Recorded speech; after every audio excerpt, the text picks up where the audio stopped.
নমস্কার, কেমন আছো সবাই? আশা করছি সবাই খুব ভালো আছে। আজকে চলে আসলাম ছোট্ট একটা রান্নার ভিডিও নিয়ে। এখানে আমি কিছু পটল আলু কেটে রেখে দিয়েছি, এখানে সয়াবিন ভিজিয়ে রেখে দিয়েছি, আর এখানে আদা কাঁচামরিচ একটু জিরে পেস্ট করে নিই, এখানে লবণ হলুদ আর 5 ফোড়ন, এখানে একটু গরম মশলা নিয়েছি, এখানে গোটা গরম মশলা আর সরিষা তেল। এখন আমি পটল আলুগুলোকে হলুদ লবণ দিয়ে ভালো করে মেখে নেব।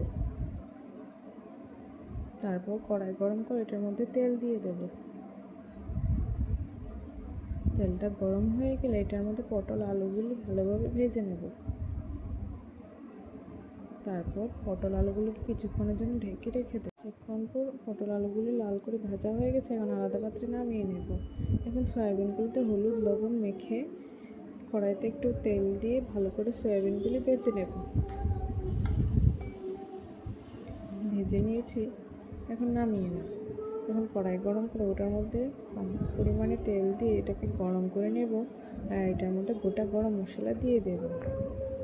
গোটা গরম মশলাগুলো ভেজে নিয়েছি, এখানে একটু শুকনো লঙ্কা আর তেজপাতাগুলি দিয়ে দেব। এখন 5 ফোড়নটাও একটু দিয়ে দেব।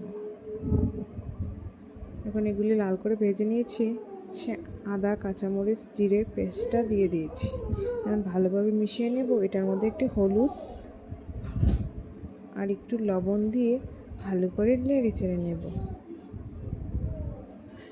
তারপরে পটল আলুগুলি দিয়ে দেব, সঙ্গে সয়াবিনগুলি দিয়ে ভালোভাবে নেড়ে নেব।